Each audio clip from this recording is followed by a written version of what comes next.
شيء بالعربية وشيء بالفرنسوية، ولهذا باش نتبع. هاي سي رغم اللي هو غني على التعريف، هو أستاذ جامعي بكلية العلوم الإنسانية والاجتماعية، دكتور دولة في الجغرافيا الطبيعية، مدير دار المعلمين العليا سابقاً، مدير عام مركز النشر الجامعي حالياً. عادة تسمعوني ولا لا؟ سكروا الباب يا الأولاد غادي بربي. عضو دائم بالمجلس العلمي للمجمع التونسي للعلوم والآداب والفنون بيت الحكمة، يهتم بعلوم الطبيعة ويكتب في مجال علاقة الإنسان بالمحيط. ألف ونشر 12 كتاباً باللغة العربية واللغة الفرنسية بدور النشر في تونس والخارج. كتابه عدد 13 وهو الآن تحت طبع عند نقوش عربية. يساهم منذ 10 سنوات وبدون انقطاع في تأثيث ركن بالإذاعة الوطنية حول مواقع من البلاد التونسية، مكلف بالتنسيق بخصوص إعداد ملف إدراج جزيرة جربة ضمن التراث العلمي لليونسكو. تولى إنجاز عديد الدراسات لصالح وزارات مختلفة في مجال التهيئة. ثم سأعطيكم بسطة حول الكتب المنشورة. أولاً Les littoraux, enjeux et dynamique. النباتات الجديدة التي تعالج الأمراض. ولينا ابن جزار الثاني راهو. مواقع تونسية، تضاريس البلاد التونسية. لي بلاج، قراءة الوثائق في الجيومورفولوجيا وطرق تحليلها. L'île de Djerba, tourisme, environnement, patrimoine. Les accumulations dunaires de la péninsule du Cap-Bon, Tunisie.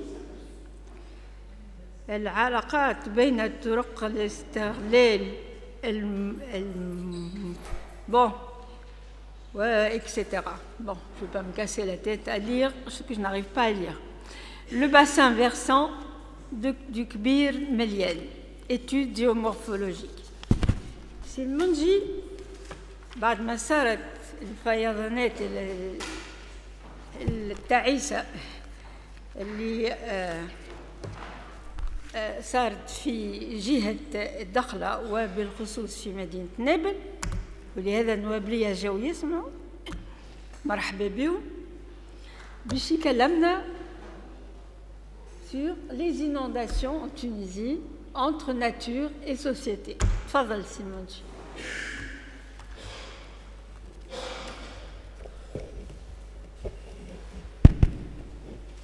Merci madame. Bonjour à tous.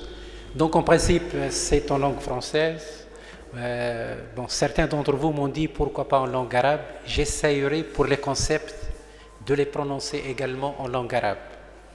Alors comme l'a déjà dit madame Chapoutot, en réalité j'ai une petite expérience avec les inondations qui a commencé en 1982 parce que j'ai vécu sur le terrain les inondations de Sfax 1982. J'étais également sur le terrain le 21 et le 22 janvier à Meknessi, à Sidi Bouzid, alors que c'était les inondations des années 90. Et j'ai vécu comme vous à Tunis les inondations de 2003, 2007. Et j'étais à Boussel aussi en 2003, 2011, 2012 et 2016. Et à Nabeul, qui m'est très cher, j'ai passé maintenant 15 jours de terrain. Donc c'est de tout ça que je vais donc vous parler. Les inondations en Tunisie entre nature et société, où on peut dire comprendre les inondations. On va essayer ensemble de comprendre les inondations, ce phénomène-là, ce risque baptisé comme étant un risque naturel, est-il réellement naturel ou est-il dû à la nature et à l'homme? Dans ce cas, il sera un risque induit. Ou est-il dû réellement à la société? Dans ce cas-là, c'est un risque technologique. Donc, je vais vous inviter petit à petit à faire une sorte de diaporama à travers toutes ces régions qui ont été touchées par les inondations depuis 1982, donc étalées sur 36 ans. Permettez-moi d'abord de faire une petite distinction sans trop dire sur le plan morphologique pointu, donc, parce que comme je m'adresse à un grand public et à un ensemble hétérogène, donc je vais essayer de ne pas être très pointu. Alors, au sens morphologique, la plupart du temps, quand on parle d'inondation, cela signifie que le cours d'eau est en train de déborder. C'est un débordement. Et la plupart du temps, il est soldé par le fait, on dit que le cours d'eau est entré en crue, donc c'est-à-dire il a débordé de part et d'autre. Mais la chose sur laquelle on parle la plupart du temps, ce sont plutôt les inondations urbaines, c'est-à-dire des choses qui se passent parfois en dehors des cours d'eau, là où il y a des rassemblements de grandes quantités pluviales, et c'est la chose qui nous inquiète le plus, beaucoup plus que les débordements, parce que le débordement d'un cours d'eau, c'est une chose, on va voir, tout à fait naturelle. Le cours d'eau doit déborder quand il pleut, et en particulier pendant la saison humide. Permettez-moi également, parce que ça c'est une figure essentielle pour comprendre le reste. Le cours d'eau ou les oued, en Tunisie il y a les oued. Le mot oued veut dire un cours d'eau intermittent, c'est-à-dire un cours d'eau qui n'est pas permanent. S'il l'était, si c'était un cours d'eau permanent, on va dire un fleuve. Donc ce sont des oued. Par définition, c'est intermittent. C'est-à-dire que pendant l'été, par exemple, il n'y a pas d'écoulement. Alors que pendant l'hiver, le cours d'eau sera gonflé d'eau. هذاك علاش تود تعدى على واد ساكت وما تعداش تعدى على واد هرهار وما تتعداش على واد ساكت. خاطر الواد ساكت il peut paraître. Donc nous avons ici un transect. Donc au milieu, nous avons l'écoulement qui se fait uniquement pendant l'été dans un petit chenal qui s'appelle le chenal d'étayage, Qanet Shah. C'est lorsqu'il ne pleut pas, pendant l'été seulement. Quand il va commencer à pleuvoir, pendant l'hiver, il y a un lit qui s'appelle le petit lit, le lit mineur, As-Sarir al-Saghir. Donc s'il y a l'écoulement dans le lit mineur, cela veut dire qu'il y a des pluies normales. Puis une fois tous les 2-3 ans, lorsqu'il y a des pluies relativement assez importantes, cette fois-ci c'est le lit mineur périodique qui peut s'étaler sur 100 mètres de part et d'autre de ce qu'on appelle le chenal d'étayage. Mais quand il va pleuvoir fortement, une fois tous les 20 ans, une fois tous les 30 ans, et ça c'est tout à fait normal, il y a des pluies diluviennes, on va voir que c'est une chose qui s'est faite au cours de l'histoire de la Tunisie, très récente. Il y a un autre lit qui va fonctionner, c'est le lit majeur épisodique, As-Sarir al-Arabi. Donc, c'est-à-dire il ne va fonctionner qu'une fois tous les 20 ans, tous les 30 ans. Et la plupart du temps, on oublie que le cours d'eau peut déborder et atteindre plusieurs centaines de mètres à droite et à gauche. C'est pourquoi vous voyez dans le schéma qu'il y a des constructions qui ont pris le fond du lit. Il y a des cultures qui ont pris le fond du lit. Donc, quand il va pleuvoir fortement et le cours d'eau va retrouver ses eaux, ta'oud al-miyah ila majariha. Qu'est-ce qu'il va faire, le cours d'eau? Il va inonder de part et d'autre. Quel lit? Le lit épisodique. On va dire que c'est des inondations, c'est la faute au ciel, c'est la faute à la pluie. Là, c'est un écoulement tout à fait normal qui survient une fois tous les 10 ans, 12 ans, lorsqu'il y a des pluies exceptionnelles. Notre climat, c'est un climat méditerranéen, 7 سنوات سمان, 7 سنوات عجاف. Ça a été toujours comme ça. L'histoire de changement climatique, de variations, etc., on va l'aborder par la suite, ça n'a rien à voir. Donc, la Tunisie est un pays comme les autres pays maghrébins, mais surtout la Tunisie, caractérisée par l'existence d'oued, pas de fleuves, donc des cours d'eau intermittents qui sont larges sur le terrain, de vue exiguë, mais en réalité très larges. Leur section peut changer d'un mois à l'autre, d'une année à l'autre, d'une pluie à l'autre. Alors, je vais vous superposer le schéma avec une réalité. L'oued syrienne, c'est un affluent de droite de la Medjarda. Or, vous allez voir le chenal d'étayage, Qanet Shah, le lit mineur, السير الصغير, le lit majeur, etc. Je vais faire la superposition. Voici le Céliana. Donc nous avons le chenal d'étayage, قناة الشح, le lit mineur pendant l'été, pendant l'hiver, mais quand il va pleuvoir fortement, cette plaine, elle est dite une plaine alluviale, سهل فيضي يلزم يفيض. C'est une plaine alluviale.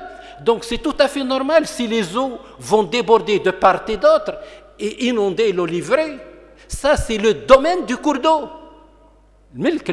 C'est le domaine du cours d'eau. Si on comprend la dynamique naturelle, évidemment, d'un cours d'eau. Quand il ne pleut pas, l'été, l'exemple de Wade Gibbs, le fond, le chenal d'étayage, il est à sec. On peut circuler à pied. Mais il faut voir pendant les pluies, lorsque le cours d'eau va entrer en crue. La Medjarda, tous nous connaissons l'inondation mémorable, ou la plupart d'entre vous donc connaissent les inondations mémorables de septembre. Vous n'étiez pas encore au monde à cette époque-là, mais en septembre 69. Par la suite, il y a eu d'autres inondations en 73. Nous avons ici l'histogramme de la Medjarda. La Medjarda, quand elle coule normalement, en moyenne, elle a 30 mètres cubes seconde à Mjazelbeb. 30 mètres cubes seconde. Mais quand il s'agit de pluies diluviennes, comme c'est le cas, le mois de mars, 3500 mètres cubes seconde, le pic. Et c'est tout à fait normal. Pour un morphologue qui connaît le terrain, pour un hydrologue, c'est tout à fait normal. Parce que notre climat est un climat contrasté. Notre hydrologie est une hydrologie contrastée. Que le cours d'eau entre en crue une fois tous les 2, 5, 6 ans, c'est un scénario tout à fait normal. Et pourtant, les cours d'eau débordent, les inondations existent. Mais si on essaye de voir la carte de la Tunisie, on se rend compte que finalement, les pluies, généralement, il n'y a pas de pluies qui tombent sous la forme de grandes quantités. Ça d'une part. D'autre part, quand on dit que les cours d'eau de la Tunisie, on dit que la Tunisie elle a 2 cours d'eau importants, la Medjarda et le Kbir Milienne. Les autres sont de petits cours d'eau. Donc certainement, la faute, ce n'est pas à ça. Et en plus de ça, nous avons un relief relativement modeste. Alors, si le relief était vigoureux et important, si les cours d'eau descendaient des versants assez importants, si les cours d'eau étaient fortement alimentés, on aurait pu comprendre, on aurait pu dire la faute à la nature. Mais le relief est un relief relativement modeste. Pourtant, aujourd'hui, en 2018, la Tunisie, on va voir, est devenue un pays à risque d'inondation. Allez, à risque d'inondation. Tout à l'heure, on va voir que maintenant, nous avons 141 villes et villages qui sont menacés par les inondations. C'est leur sort maintenant. Chaque année, elles vont connaître des inondations. Donc, on doit se préparer chaque année. Qui on se prépare pour l'Aïd el-Kibir, l'Aïd el-Saghir, le Ramadan, on doit se préparer pour les inondations. On va voir. C'est pas surtout quand ça touche les villes, ça touche des secteurs en dehors de cours d'eau. Donc ce n'est pas un simple événement pluviométrique. Ce n'est pas un simple problème hydrologique. Dans des secteurs où il n'y a pas de cours d'eau, où il n'y a pas de voie d'eau, comme c'est le cas en haut en 2003, les rues de la ville de Tunis qui se sont transformées en voies d'eau. Parce que les eaux de ruissellement n'ont plus d'issue, n'ont plus de voie. Parce que les constructions ont occupé la voie d'eau. Donc, les rues, les avenues ont fonctionné comme des voies d'eau.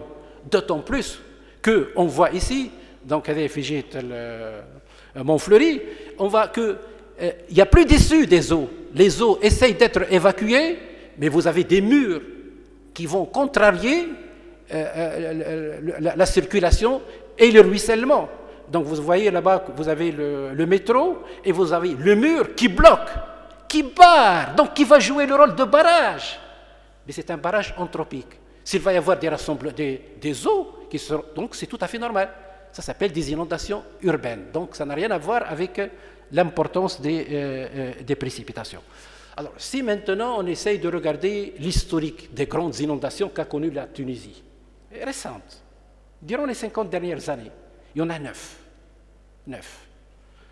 9, donc, qui sont ici, depuis 69, 73, et vous avez à chaque fois la région qui a été touchée. Donc la dernière, c'est celle du 22 septembre, qui a touché la péninsule du Gabon.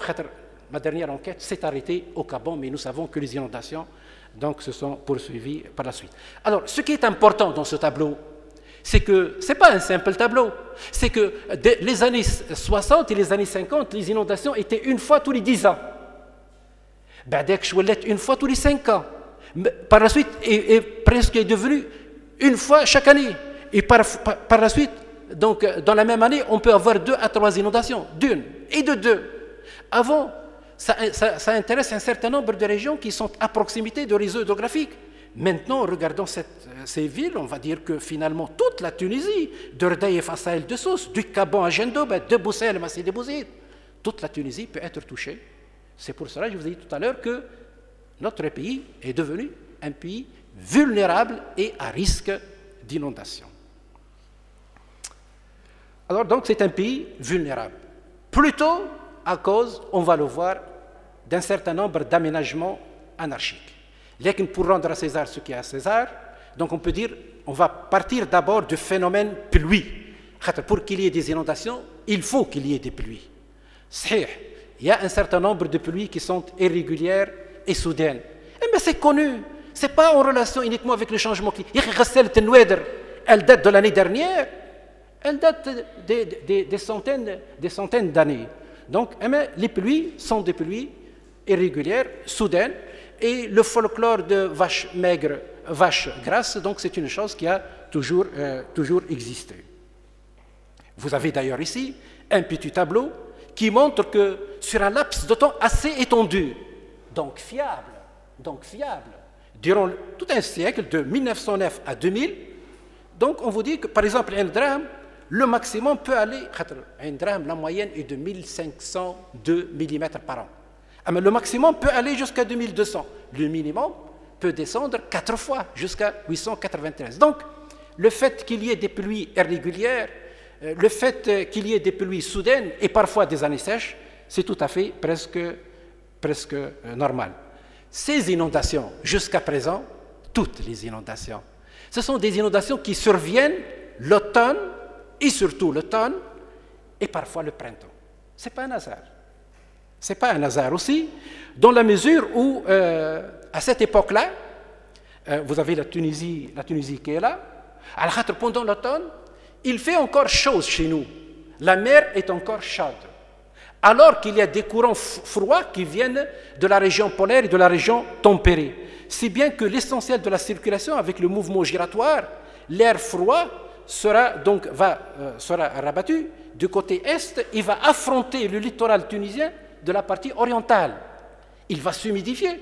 Il y a la mer, il va y avoir des pluies diluviennes. Avec un Sfax en 1982. Le même jour, 30 et 31 octobre, kif le même jour à Zagouan, kif Meknessi, kif c'est la même chose, le Gabon. Le Kulhum, c'est sous la forme de ce qu'on appelle le retour d'Est. Il y a un phénomène giratoire et le retour d'Est, il est marouf al-rujou al-sharqi. Mouch jdid, khater en Tunisie, ça fait maintenant des centaines d'années. Qu'est-ce qu'on dit? On dit idha sharqat, gharqat. Donc, tout ça, ce sont des choses mémorables. Donc, pour dire par la suite et pour comparer, est-ce que c'est dû à des changements climatiques seulement ou bien à d'autres phénomènes? Donc, si bien qu'avec le retour d'Est, c'est-à-dire, en quelques heures seulement, on peut avoir la moyenne annuelle. Quelques exemples, donc, de Medina, Sfax, par exemple, Sfax en 82, 250 mm en 2 nuits. Ça dépasse la moyenne annuelle. À Zagouan aussi, Fibni Khaled, la dernière fois, 2,97 mm en 4 heures seulement. Donc, c'est des pluies diluviennes qui surviennent dans un laps de temps très réduit. Mais les conditions naturelles, c'est-à-dire les conditions climatiques, sont des facteurs déclenchants. Personne ne peut nier ça. Il faut qu'il y ait la pluie. Ce sont des phénomènes déclenchants. Allège déclenchant parce que si il y a d'autres données naturelles, parce que la Tunisie est un pays, je vous ai dit, donc son relief n'est pas assez vigoureux, mais c'est une topographie très compartimentée. Vous avez des montagnes, et juste après les montagnes, vous avez des plaines. Donc, c'est-à-dire la pente est une pente forte. Le ruissellement ou les eaux n'ont pas le temps pour s'infiltrer, si bien que le ruissellement prévalue. Donc, en quelque sorte, les cours d'eau en descendant des montagnes, il y a un phénomène de chasse d'eau. L'essentiel des inondations se trouve dans les secteurs bas, c'est-à-dire dans les plaines, là où les eaux sont obligées de s'étaler. Tataouine, par exemple, en 2012-2013, Tataouine, c'est la montagne du Dahar qui descend sous la forme de chasse d'eau et les eaux par la suite s'étalent dans le Mazdouriya, Tataouine, etc. C'est la même chose fait Sidi Bouzid, من جبل الكبار donc تهبط avec Oued el-Fekka, c'est le même phénomène de Tunis. Les eaux descendent de la région de l'Manar et de Jbel al-Ahmar à travers Oued Khaznadar, à travers également Oued Geriana. Où ça va aller? Ça va aller vers c'est près de Sijoumi. La vitesse des eaux est devenue très grande, le versant est construit.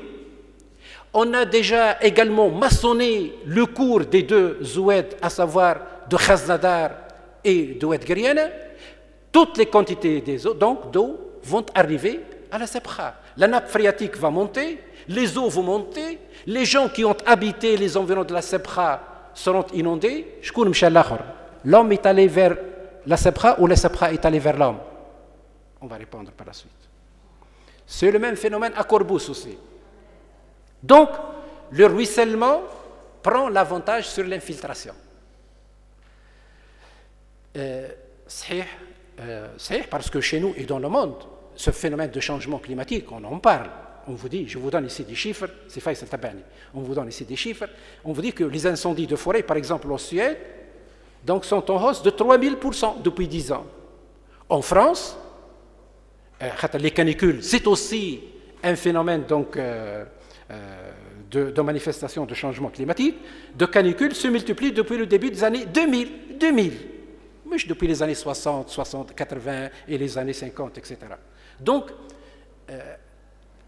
l'effet des changements climatiques et les changements climatiques existent. Or, les climatologues nous disent, et ça c'est très important, à Kalesh, c'est entre guillemets, que l'évolution du climat est toujours paramétrée par les conditions astronomiques et non par les impacts anthropiques. Ça, c'est les climatologues qui vont dire ça, on va discuter ça par la suite. Alors, en Tunisie, qu'est-ce qu'ils disent les spécialistes de ce changement climatique? Donc les spécialistes disent que depuis 1900, le niveau marin s'est élevé en moyenne de 2 mm par an, soit de 15 cm au courant du XXe siècle. Et l'essentiel de cette élévation du niveau de la mer est dû à une légère hausse des températures. Donc c'est en relation avec les changements climatiques. Donc il ne fait plus aucun doute que le changement climatique augmente la possibilité de survenue d'événements extrêmes. Comment est-ce qu'on peut connaître ça? Parce que maintenant, des secteurs comme c'est le cas ici, ça c'est la plaine de la petite Ariana Soghra. Ariana Soghra, c'est une plaine qui se trouve au pied de Jbel Nahli. Et c'est une plaine d'inondation par différence. C'est une plaine de niveau de base, Mustawa al-Qa'ida, pour les cours d'eau qui descendent de Jbel Nahli, qui vont descendre, qui vont s'étaler, qui vont inonder la plaine. Donc le fait de construire dans cette plaine, vous êtes en train de construire dans la voie d'eau. Le fait qu'il y ait de l'eau qui stagne, c'est tout à fait normal. Et on va voir que ces différentes constructions vont amplifier davantage la stagnation et l'inondation de la plaine. Toujours dans le cadre de cette élévation des températures qui est responsable d'une élévation du niveau de la mer, la photo de Beit al-Hikma, le littoral de Beit al-Hikma. Or, كيفاش le littoral de Beit al-Hikma, je le connais depuis 1975, le trait de côte n'était pas aussi près des fondations. Maintenant, les fondations sont rongées par les vagues, par les déferlements. C'est un signe évident d'une élévation du niveau de la mer. Les ruines de Carthage, maintenant, il y a une pellicule de 40 cm d'eau dans les termes d'Antonin. Signe donc évident d'une élévation du niveau de la mer. Certes, on doit rajouter l'importance de la subsidence du golfe de Tunis. C'est le cas à Djerba ici. À Djerba, ça c'est qui date de 1961, cette photo. À l'époque, il n'y avait qu'un seul hôtel, l'hôtel Al Jazeera. C'est pour vous dire que cet hôtel a disparu complètement du paysage. Il a été bouffé par les vagues. Signe évident de quoi? D'une élévation du niveau de la mer. Donc, l'élévation du niveau de la mer, c'est une réalité. Elle est mesurée. Nous avons des exemples. Mais est-ce qu'on peut mettre sur le dos de l'élévation du niveau de la mer et des changements climatiques tout ça? Ça, c'est la nuit mémorable qui sépare du 31 janvier 1981. On était tous là. La nuit qui sépare le 30 du 31. Fi Hammam Lalf. La nuit du 30, qu'est-ce qu'il y avait la nuit du 30 à Hammam Lalf, le littoral? Il y avait ici le trait de côte. Il y avait là la dune bordière, là où on peut fixer le parasol pour se faire bronzer. Il y avait ici l'esplanade. Et derrière l'esplanade, la rangée des palmiers.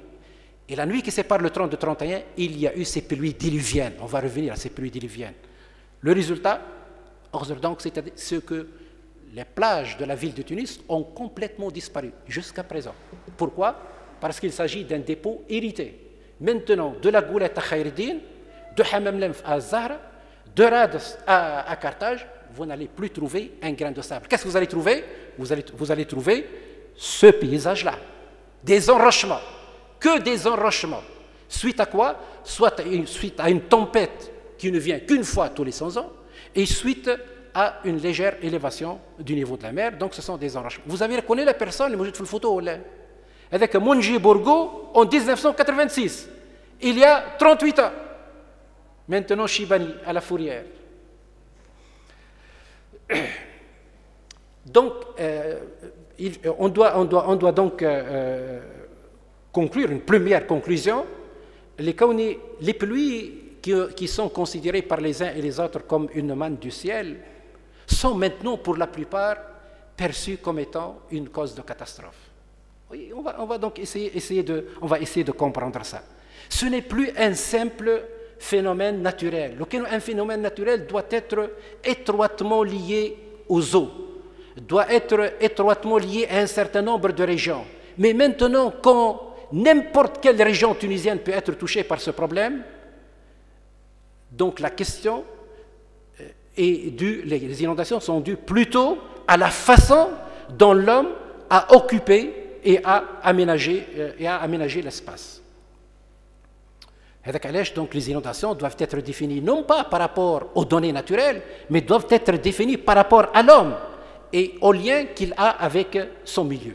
Sfax. Et pourtant, après 1982, on a essayé de protéger la ville de Sfax au kilomètre 4, avec le projet Bourguiba. Mais parce que dans le rayon de 4 km, parce qu'on a tellement construit, parce qu'on n'a plus laissé de l'espace au ruissellement, malgré tout ça, en 2009, on a des inondations urbaines, c'est-à-dire le ruissellement qui n'a pas pu accéder à la mer. Il a été barré par la construction. Et il y a une autre chose, un autre phénomène. Tout à l'heure, je vous ai parlé de cours d'eau. Et les cours d'eau, généralement, un cours d'eau, et surtout lorsque le cours d'eau est saisonnier, il n'est pas fixe. Par nature, il doit changer de cours. Cette année, dans ce sens, l'année d'après, dans l'autre sens, etc. Un exemple précis, la Medjarda à Boussel.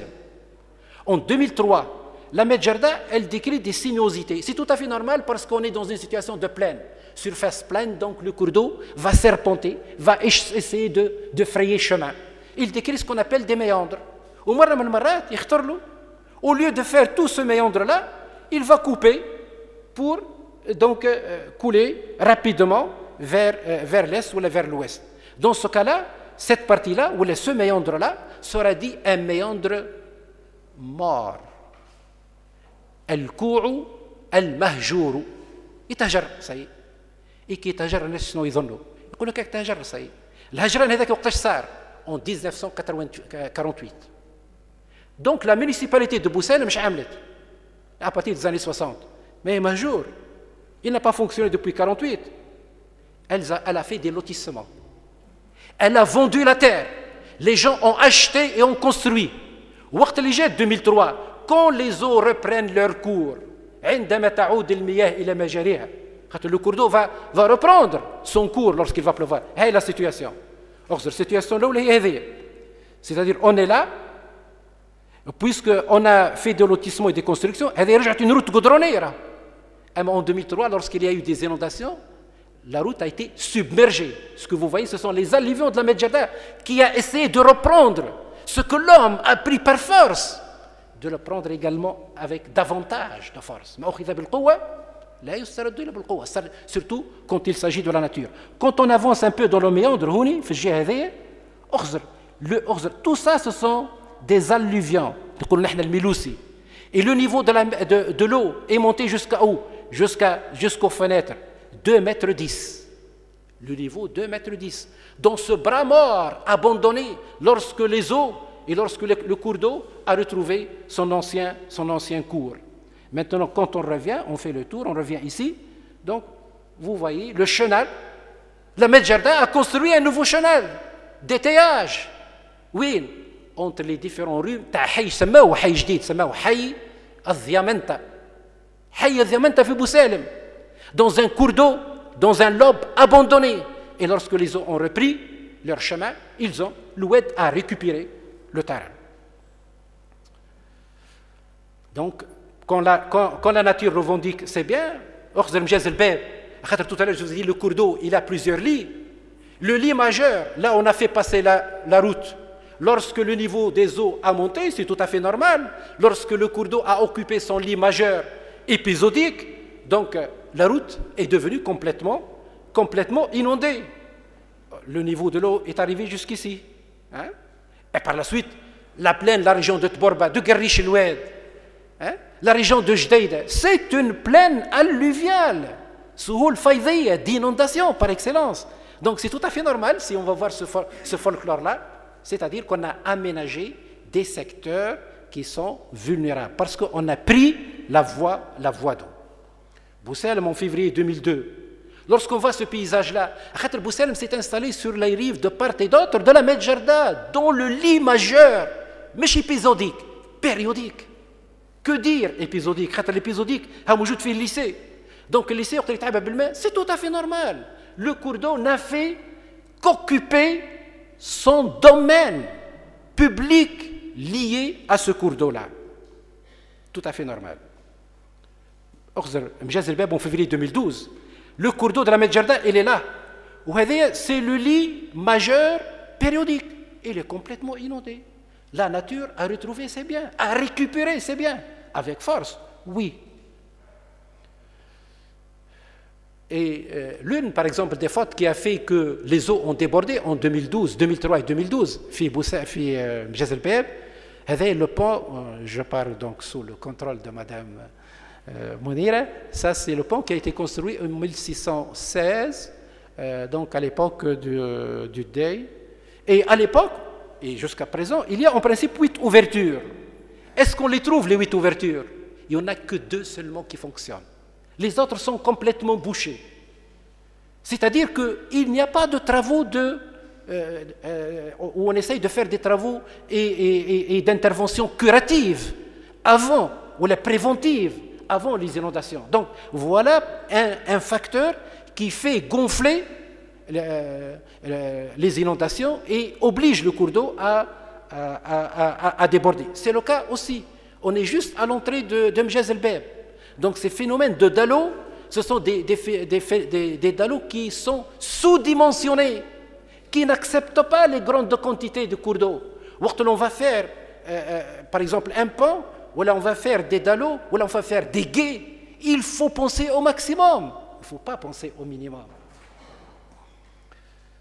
Donc, on va aller maintenant de plus en plus vers la responsabilité de l'homme qui a occupé les zones d'épandage, qui a occupé les fonds des lits, qui a essayé de rendre le lit beaucoup plus rétréci et occuper les berges de part et d'autre. Sousse et Chatmeri, 23 septembre 2016. Allez, En principe, le Sahel de Sousse, c'est quoi? Le Sahel de Sousse, à l'amont, il est composé par le système de Masqa et de Manqa. Vous avez la plaine et vous avez le littoral. Le Masqa ou le Manqa, c'est là où on va récupérer les eaux pluviales. Ou le Manqa, et c'est là-bas où on a l'oliveraie pour qu'elle puisse tirer profit des eaux. Généralement, au début, jusqu'aux années 50, c'était le 1/5 construit, le 4/5 laissé à la nature. Masqa ou Manqa. C'est tout à fait le contraire. Les 4/5 sont construits, le 1/5 est laissé à la nature. Donc, les eaux ne peuvent plus s'infiltrer. Les eaux ne peuvent pas rester du côté des Al-Masqa. Voilà, ils vont chercher leur chemin vers où? Vers la ville, vers les rues. Donc, c'est là encore une responsabilité d'un aménagement qui a sous-dimensionné les phénomènes extraordinaires. Combien on l'a rétréci, combien on a construit les rives de part les berges de part et d'autre. C'est-à-dire on va favoriser le ruissellement davantage. On va accélérer la submersion de la Sebkha et Sijoumi davantage. Et les eaux, lorsqu'il va pleuvoir fortement, ils vont donc pouvoir exercer une force extrême sur les bordures de part et d'autre. Pire encore, Natsaurushi, Djerba, qui est une île sans cours d'eau, où la topographie est une topographie plane, où le sol est un sol sablonneux, où il ne devrait pas y avoir d'inondation. Les inondations à Djerba. L'essentiel des constructions sont des constructions transversales par rapport à la voie de ruissellement. Les murs que vous voyez, les rues, sont façonnés d'une façon perpendiculaire par rapport au sens du ruissellement.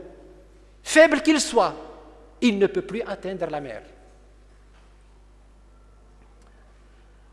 Donc, dans des secteurs, les gens, nous savons que vous avez une usine de transformation de produits alimentaires dans le lit mineur du cours d'eau, dans le lit même. La maison en 2003, en 2003, il pleuvait fortement. La nuit, j'ai 3 nuits de suite à Tessour pour suivre le niveau de l'eau. Le ciel est dégagé, donc il ne pleut plus. Le ciel est dégagé. Il pleuvait à la main. La Medjardin a débordé. Le lendemain, la même maison. Le lendemain, les eaux ont commencé à submerger la maison. 2 jours après, c'est tout à fait normal. Les eaux sont en train de monter, fines, dans le lit majeur épisodique.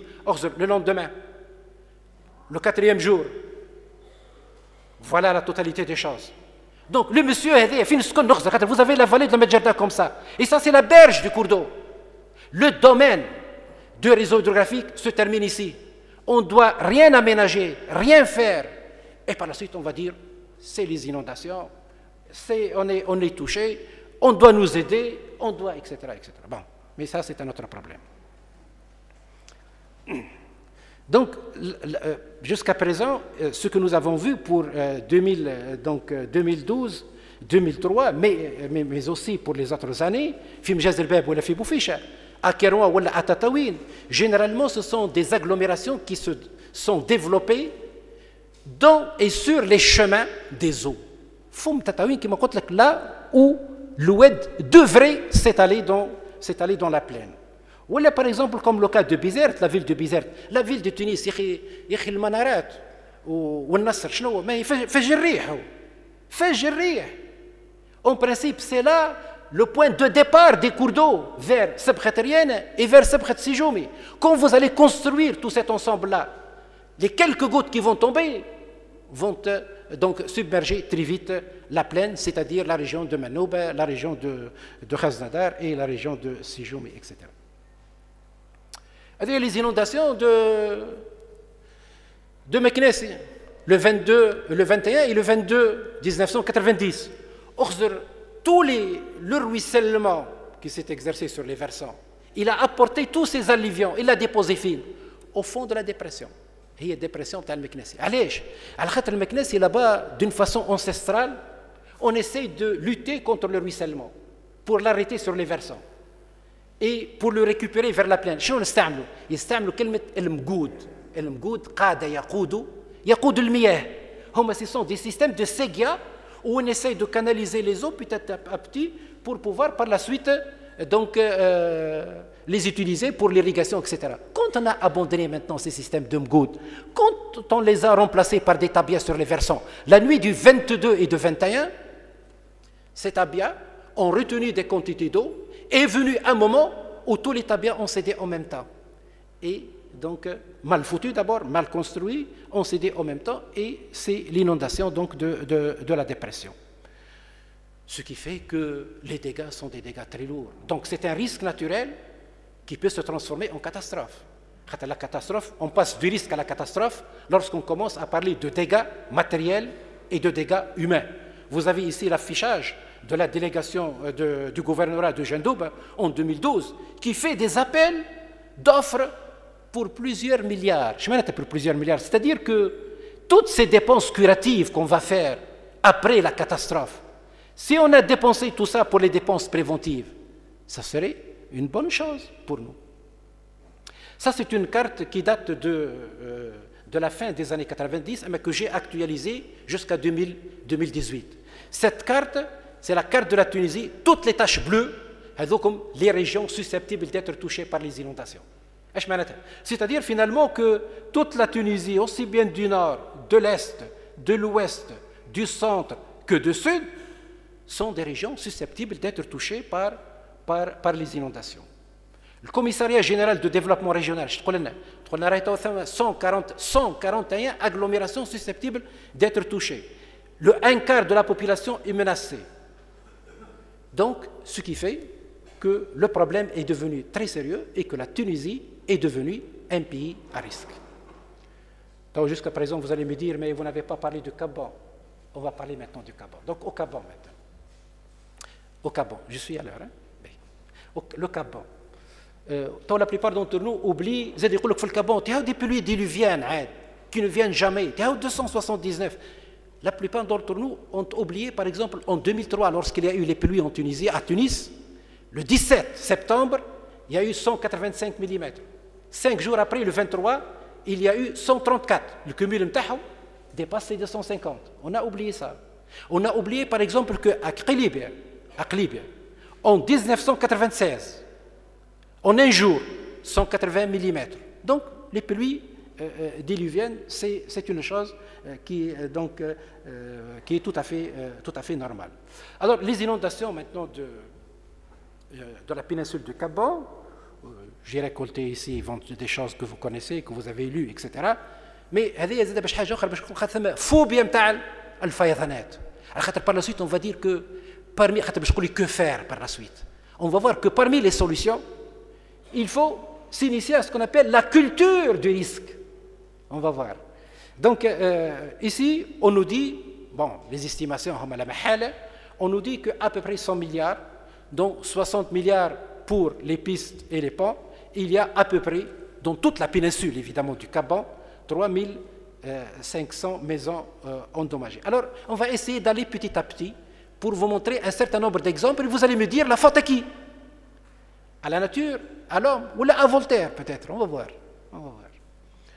Il y a une région peut-être que la plupart d'entre vous, sauf les Nabuliens évidemment, ne connaissent pas dans la péninsule du Caban, qui s'appelle Badar. Badar, c'est une petite agglomération qui se trouve à Slimane, وهذه منزل بوزلفة هي sur la route de منزل بوزلفة de Takel à منزل بوزلفة. Or, je vais vous dire que Badar a connu des inondations extrêmement dangereuses et vous allez voir les causes exactes de cette inondation. Avant les inondations, donc avant 22 septembre 2018, qu'est-ce qu'il y avait? Il y a ici un mur, on va le voir par la suite, on y un champ d'orangerie. Et là, vous avez donc le village, leur mosquée avec la clôture, et vous avez les différentes constructions. Et à la veille, donc, des inondations. Ah, le mur, ce mur-là, c'est ce mur ici, celui-là.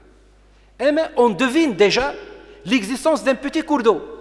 Le monsieur, on connaît son message, Hashisha. un certain Hashish Asfaxien, عنده الدومين الكبير. Qu'est-ce qu'il a fait? Il a construit le mur avec contre le village. Il a essayé de dompter tant soit peu le petit cours d'eau. Il l'a enserré, il l'a étranglé. Et il a mis des dallots souterrains. Et quand il a plu fortement la nuit du 17, les eaux se sont accumulées contre le mur. Est venu un moment, le mosquée, la clôture voilà, est venu un moment hors le mur.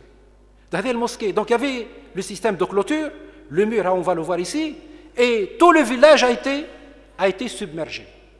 C'est la faute à qui? C'est un mauvais aménagement qui a été fait, une mauvaise compréhension de ce cours d'eau. Le mur qui a été abattu et qui a submergé, qui a inondé le village. Des inondations, c'est la faute à la pluie, il a plu fortement. Là, l'essentiel des eaux, à l'intérieur maintenant, pratiquement l'essentiel des clôtures ont été échancrées des maisons. Voilà.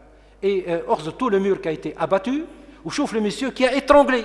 Donc quand on va sous-dimensionner la valeur d'un cours d'eau, on va l'étrangler, on va accélérer davantage la force de ruissellement, on va le rendre plus agressif. Et donc, les conséquences seront des conséquences graves. On va voir donc la démolition, comme vous voyez, et l'importance des dégâts. Et vous l'avez étranglé. C'est pas fini. Mais les eaux doivent ruisseler. Les pistes seront transformées en cours d'eau. Des pistes transformées. Allez, l'homme a occupé la voie d'eau. Le cours d'eau, c'est un affluent d'un oued que les gens du Caban connaissent, affluent d'oued Bzir. Le barrage. Il a étranglé. Donc, les gens qui habitent de part et d'autre, évidemment, étaient complètement isolés du reste du monde. Le cas de Korba maintenant, très vite, madame, 10 minutes au maximum. Je vois que vous me regardez comme ça, donc le cas de Korba. Korba, c'est le oued Korba, qui coule paisiblement, sur lequel il y a eu 2 ponts. Le premier pont en 1942 par les Italiens et les Allemands, l'autre il est relativement récent, qui date de 15 ans. Alors, sur ce cours d'eau, on a installé ce gué, le gué, pour aller, ce côté-là, on est à l'entrée de Korba. À droite, vous avez le grand boulevard, qui était le boulevard de 7 novembre, le boulevard de la dignité, etc. Bon. Donc, alors, que s'est-il passé la nuit du 17? Il a plu fortement, mais les eaux n'ont pas trouvé d'issue. Le système de gué a étranglé le cours d'eau. Pire encore, les branches, les déchets que le cours d'eau a charriés depuis l'amont se sont accumulés ici. Un barrage d'eau. Et toutes les maisons de part et d'autre ont été inondées, jusqu'à 1,20 m, 1,30 m. Donc, c'est la faute à qui? C'est la faute à un aménagement inadéquat, irrationnel, qui a surexcité le cours d'eau. Donc, hors de la maison, je vais entrer maintenant à l'intérieur de la maison, et pour dire que le jour, la nuit du 17, lorsqu'il y a eu les eaux qui ont monté, le niveau des eaux est arrivé, le niveau des eaux est arrivé jusqu'à 1,30 m. Allez, 1,30 m, les eaux n'ont pas trouvé d'issue. D'autant plus, je vous ai dit que les déchets ont bouché les ouvertures. Le phénomène du curtage ne se fait pas. Les phénomènes curatifs, les préventifs ne se font pas. La construction est une construction qui est sous-dimensionnée. كما في القصرين اللي صارتوا وفي ماجد بالعباس علاش لي جي المعابر المائيه هذيك لا سي دي elle est sous-dimensionnée par rapport au passage d'eau et par rapport au cours d'eau. هذا toujours الواد قربه باش نوري لك اللي ça c'est le chenal d'étayage قناه الشح. اما les maisons que vous voyez de part et d'autre هذوكم sur dans le lit majeur périodique. Donc c'est tout à fait normal. Le cours d'eau n'a plus d'espace et il sera obligé de couler fortement et de saper latéralement de part et d'autre. C'est une sorte d'autodéfense du cours d'eau et du réseau hydrographique. C'est la nature qui revendique ses biens, qui récupère ses biens. Voilà, les maisons, ce sont des maisons installées sur la rive du cours d'eau, mais en plein lit majeur. أخذر كيفاش بالله هذه à titre comparatif برك. اغزر البون اللي عملوه الالمان مع الاسف ديما باش نقولوا هكا مع الالمان واللي عملناه نحن مع الاسف اغزر له لا اغزر كيفاش هو واللي بعده تعمل تو سنوات تغزر كيفاش الى فينالمون الى روتونو دي شيء وهو كي était à l'origine de débordement de part et d'autre. Ce qui fait que le boulevard, avec le boulevard 7 novembre, le boulevard de la dignité, les alluvions de l'Oued Korba qui ont débordé de part et d'autre, ont attiré et ont colmaté le boulevard. Ils sont en train maintenant de faire les prélèvements des sédiments. Très vite, à Nabeul, la ville de Nabeul. Tout à l'heure, monsieur me dit, mais Nabeul, est-ce qu'il est vous Nabeul. Tout à l'heure, il m'a parlé du réseau hydrographique de Nabeul. Monsieur, il y a une partie du réseau hydrographique de Nabeul. Nabeul, la ville de Nabeul, est située sur la côte sud-orientale de la péninsule du Gabon, au pied de ce qu'on appelle les avoments de la dorsale, des montagnes. Donc, ce qui fait que ces avoments sont des points de départ d'un réseau hydrographique relativement assez dense. Qu'est-ce qu'ils ont fait, les gens là-bas? On a parfois omis ce réseau hydrographique. Jaouana Filmrezga, par exemple, ils l'ont estompé. Ou le باش يعمل l'hôtel, ou le باش يعمل esplanade, ou le باش يعمل maison, avec le bulldozer, il essaye d'estomper la dune bordière, il essaye d'aplanir un peu le cours d'eau. Ils construisent sur la berge même, le front du berge, en plein lit majeur, les maisons. Donc, ce qui fait que l'essentiel des précipitations qui ont touché la ville de Nabeul sont dues à ce phénomène-là. Phénomène-là, c'est-à-dire qu'on a bouché en quelque sorte la voie d'eau. Pire encore, aussi bien pour ces cours d'eau que les cours d'eau Nabeul ou Dar Chaban. Ils ont essayé de maçonner les cours d'eau. Madame, au cours d'eau où il va traverser la ville, Oued Moussa. Ils l'ont construit, ils l'ont étranglé également, ils l'ont rétréci, ils l'ont obligé de se concentrer davantage. Ah ouais, Oued Moussa. On l'a construit de part et d'autre. Est-ce qu'il peut maintenant étaler ses eaux? Est-ce que les eaux peuvent s'infiltrer? Tout est maçonné. Donc ils sont obligés maintenant, il va y avoir des hautes eaux, d'aller vers la corniche. Et s'il va se passer quelque chose sur la corniche, on peut le comprendre évidemment. Or, il y a les usines qui se trouvent juste entre Dar Chaban ou Nabeul. À l'intérieur, il y a jusqu'à 1,10 m. 1,10 m. Les eaux de l'Oued Moussa ont débordé de part et d'autre et ont submergé les maisons. Ils ont cherché, le cours d'eau a cherché son chemin, a essayé de chercher son chemin. Il y a un cimetière, c'est du Moussa pour les gens qui connaissent. Donc le mur a été complètement abattu et ce que vous voyez, ce sont des alluvions. Donc, donc si on a ce paysage-là, le cours d'eau n'a pas trouvé d'issue, il a essayé de trouver un autre chemin. Et puis, la turbulence des eaux. ما تقولوناش خاطر نعرفوا التران ما تقولوناش ما عملناش خاطر il y a des lacs collinaires qui ont été purgés. هذايا c'est pas la pluie uniquement. C'est pas la pluie uniquement. C'est la pluie mais l'apport de certains lacs collinaires en amont de Nabeul. Bon, on ne peut pas le dire toujours, etc. نعرف les barrages sont assez éloignés, barrage تاع مصري ونعرف البراج تاع الأهر كذا. أما une telle turbidité n'est pas une turbidité due uniquement aux eaux pluviales. Hein? Et surtout, la vitesse des eaux. Et la quantité par la suite des sédiments qui ont été laissés, c'est les laisses liées au ruissellement, témoignent de la vigueur et de l'importance du ruissellement. Donc, la corniche, si on va voir de tels paysages, donc c'est tout à fait normal. Dans le cas de Qorbas, c'est aussi un cas à part. Qorbas, vous le connaissez tous, je sais, que vous avez la montagne, et par la suite vous avez la rue principale, et vers l'aval, par la suite vous avez le hammam, et vous avez etc.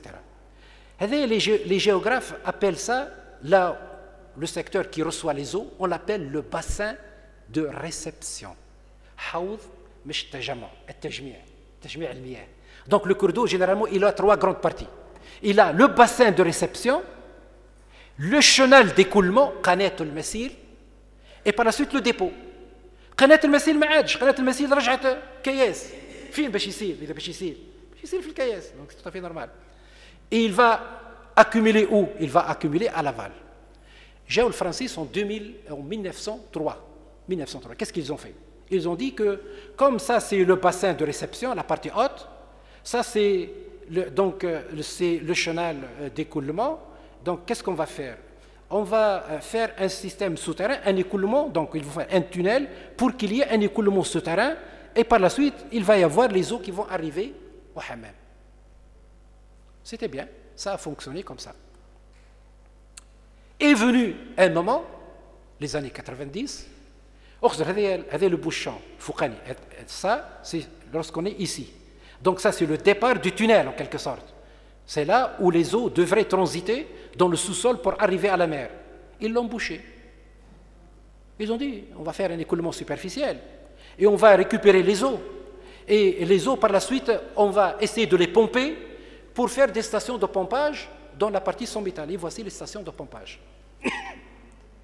Donc, pendant les inondations, lorsqu'il a plu fortement, les eaux ont ruisselé sur les versants, il y a eu des accumulations, il y a eu des fissurations, il y a eu l'éclatement des roches sur les versants, et même sur la rue qui en réalité occupe le chenal d'écoulement, Qanatul Masir.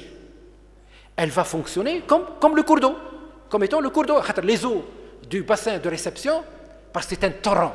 Le torrent, l'écoulement est un écoulement torrentiel, rapide, dans un laps de temps très réduit, avec des quantités énormes, et il va déposer l'essentiel du matériel fait le hammam, dans la partie basse. Ce qui fait, j'étais là-bas, le jour où j'étais là-bas, le hammam, juste le jour des inondations, voilà. Tout ce qui a été à la main, au lieu de transiter par le tuyau, a transité par la rue principale. Donc, c'est la situation. Donc, c'est la faute à qui? Je vous laisse juge. Voilà donc l'essentiel de l'accumulation qui est descendu en fait de l'amont, qui est tout à fait normal. C'est un torrent, il est torrentiel. Donc, hein? Ça, c'est les traces de l'écoulement qui sont donc à peu près jusqu'à 1 mètre dans la partie aval. Moi j'étais là-bas, ils étaient encore en train de construire, de retaper, tout a été bousillé. Et je vais terminer par le cas de Slimane et le cas de Bni Khaled. Allez, ça y est, je vais terminer. Les précipitations les plus fortes في Bni Khaled 297 من الخلات راهو Bni Khaled. لا شفت كيفاش لو كان سيسيتي لو بروبليم لا فوت او بلوي اللي تخلي زعما Bni Khaled قبل الدنيا الكل. لا خاطر Bni Khaled est situé dans une ligne de partage des eaux. Les eaux coulent soit vers le bassin de Slimane, soit vers le bassin de Korba. J'ai essayé de suivre de Soliman, c'est là-bas où il y a eu l'accumulation, en montant vers Bni Khaled, il n'y a eu que de petites échancrures sur les bas-côtés de part et d'autre. Je vais terminer par Bir Bourekba quand même, sinon les gens de Nabel vont se fâcher. Bir Bourekba, il y a le train là-bas. C'est important. Or, c'est la situation في Bir Bourekba. Je vais terminer. Fatigué, غلبكم. هذه la route principale. Donc, elle était connue. Ça, c'est le chemin de fer où il y a un cours d'eau pour comprendre la situation. Il y a un cours d'eau, هم يسموه الواد الكبير، هم تاع السود الواد الكبير، وهذا يسموه الواد الصغير. Alors, que s'est-il passé في بير بوركبة? Alors qu'il y a le chemin de fer, il y a ici la route qui passe, et en principe, vous avez un pont. Ah ouais, le pont, c'est celui-là. Le pont, il a cédé. علاش البون؟ خاطر vous voyez que les dallots, les trous هذوما qui sont au nombre de 6, leur capacité ne permet pas de faire passer les eaux quand il va pleuvoir fortement. Après les inondations, le cours d'eau, qu'est-ce qu'il a fait? Il a essayé de saper de part et d'autre, qui me fait imaginer Abbas. Il a essayé de trouver issue sur les bordures de part et d'autre, de telle sorte que studio, bistrot, donc c'est de tabac, etc. Il a été complètement bouffé. Et la route a été complètement rongée. La barrière aussi. Voilà les dallots qui n'ont pas permis aux eaux de transiter. Ça, c'est le petit oued qui descend de l'amont. Il va rencontrer quoi? Il va rencontrer le chemin de fer. Il va bloquer le chemin de fer. C'est bien que Donc, ici, vous avez, sur les quais et dans le chemin de fer, vous avez ici des mesures de 20, donc j'ai noté ça, c'est 20, en fait, c'est 45 et 25. Donc, 45 cm dans le chemin, là où il y a les chemins de fer, et sur les trottoirs de la quai, donc vous avez 25 cm de sédiments, apportés par qui? Apportés par Oued Srir. Donc, la Tunisie, pour conclure, hein, la Tunisie est-elle devenue une terre très vulnérable et à risque? Je pose des questions. Hein. A-t-on atteint un point de rupture? Et les Maadj, à chaque goutte d'eau qui tombe à Tunis, tout le monde s'affole. On risque des inondations. Ce n'est pas une question de quantité de pluie. Donc, c'est une question d'issue d'eau qui ne peut plus arriver à son niveau de base. Doit-on apprendre à vivre avec les inondations? Elle fait partie de nous maintenant. قلت لك العيد الصغير نحضروا له والعيد الكبير رمضان ودخول المكاتب نحضروا له. Maintenant, on doit se préparer également aux inondations. Ça va venir chaque année. Ça va venir. La Tunisie est devenue une terre d'inondation. Et vous avez les paradigmes de la catastrophe en général. Nous savons que maintenant, la catastrophe, donc, il y est à la fois à la nature, personne ne peut nier ça. Par la suite, vous avez omis la nature. Pourquoi vous avez mis tout sur le dos de l'homme? Là, les facteurs naturels sont des facteurs déclenchants.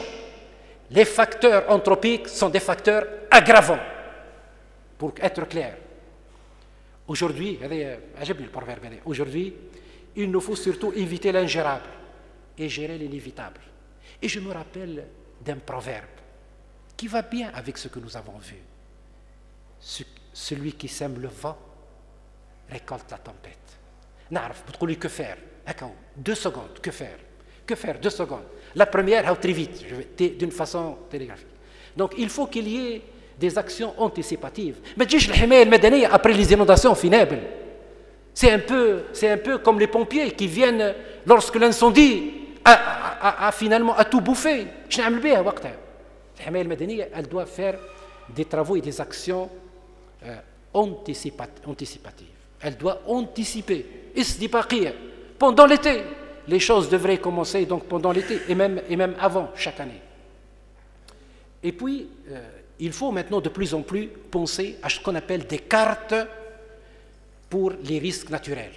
Si on essaye de faire des cartes, on a proposé ces cartes à des gens, on travaille sur ça depuis les années 82, etc. On a proposé des cartes où il y a différentes classes. C'est zone rouge, zone noire, zone bleue. Et lorsque vous allez construire dans la zone noire et dans la zone rouge, vous êtes responsable. Si par la suite vous serez noyé, si par la suite la mer va donc éroder votre maison, etc., les assureurs ne vont pas vous entendre. Donc, il faut avoir cette culture du risque. Il faut déjà comprendre ce que c'est les inondations. Sont-elles dues à des causes exclusivement naturelles ou aux deux? Je pense que la responsabilité de l'homme est importante. Il y a une chose qu'on oublie la plupart du temps. Nous avons un patrimoine que nous avons dilapidé. Tout à l'heure, j'ai parlé des mgouds. Lorsqu'on a abandonné les mgouds, on a accéléré le ruissellement.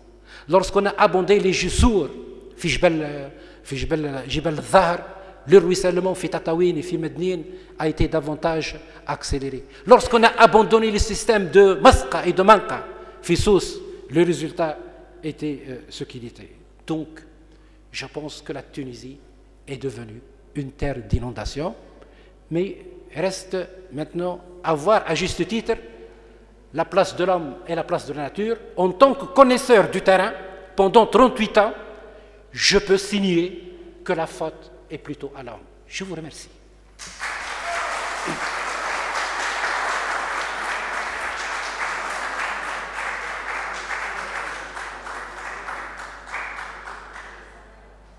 Malgré la balade dans toute la Tunisie, vous avez vu la dernière image? Une femme de Djerba qui vous rappelle les racines de Mondjibour. Bon, en réalité, je dois tout d'abord remercier Mondji pour cette belle promenade dans le pays, pour nous montrer qu'en fait, le cas de Nabeul qui a occupé nos esprits, nos journaux, nos informations audiovisuelles, n'est pas isolé et à juste titre, Monchi nous a montré clairement combien la Tunisie était devenue un pays à risque. Et moi, j'ai envie de dire qu'après Nabeul, il y a eu les inondations de l'Aude en France qui ont provoqué 14 morts, donc plus que Nabeul, plus que le Gabon plutôt, pas Nabeul. Et apparemment, les mêmes erreurs sont commises un peu partout. Construction anarchique, sans tenir compte de la présence des lits de cours d'eau. Et j'ai pu voir personnellement comment un petit cours d'eau très mince dans la région, dans la banlieue d'Aix-en-Provence, a pu détruire en quelques heures les maisons du village. Donc, est-ce un risque méditerranéen ou est-ce un risque plus général? Bon, je vais à présent vous donner la parole si vous voulez. Je vais vous demander à chacun pour l'enregistrement, puisque tout ça, vous le trouverez après sur le site de betelhekma.tn, de vous présenter, de dire votre nom pour l'enregistrement, s'il vous plaît. Aïe, ça.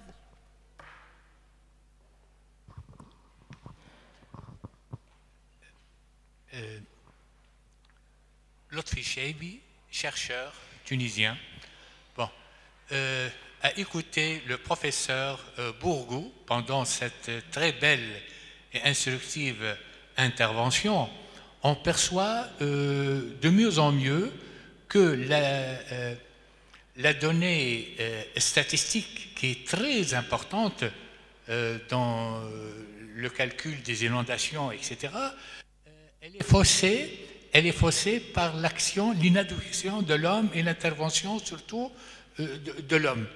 En ce sens, quand on se rappelle que l'Institut de météorologie qui a été installé depuis le protectorat, et on savait que le général ministre réformateur Khaireddin, dans sa correspondance avec les caïds, il demandait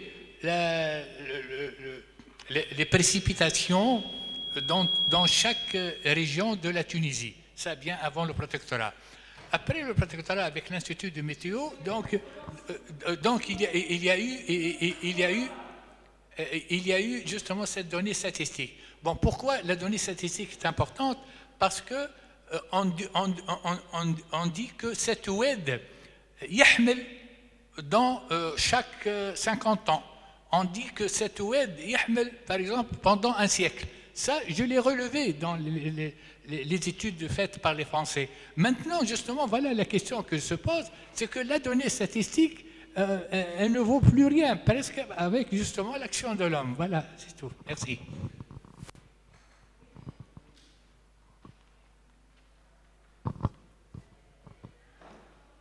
Merci. J'ai Lachir, je suis pluridisciplinaire, c'est pas la peine de... c'est juste pour... Mounira a rappelé donc, que c'est un phénomène climatique qui a touché aussi la France. Moi, j'ai juste envie de dire, maintenant que le diagnostic est fait et le constat est fait, j'ai envie d'interpeller, parce que de revenir sur les CPRN, les cartes voilà, les cartes de prévention des risques naturels. Voilà. Vous avez dit que ça existe depuis les années 1982. Moi, je me pose une question en tant que citoyenne tunisienne. Où sont les géographes je suppose que la direction ou le ministère de l'aménagement du territoire, quand même, ils travaillent avec des géographes. Et donc, les géographes ont dû attirer l'attention sur ces terrains, sur ces endroits, parce que c'est très beau là, et c'est désolant que de faire ce constat que vous avez dit, mais on se demande, depuis 1982, ces géographes qui sont au ministère, qu'est-ce qu'ils ont fait? Et puis l'association des géographes, vous, par exemple, je ne sais pas si ça existe, cette association, et maintenant, si elle existe, c'est le moment ou jamais, parce que la société civile, actuellement, elle doit interpeller, elle doit réagir. Même s'il y a un projet, par exemple, qui se trouve dans un endroit qui est inondable ou qui risque il va y avoir des glissements de terrain, etc. Il faut attirer l'attention. Je pense que c'est ça qui me choque, moi. Je me dis, c'est dommage. Voilà, merci.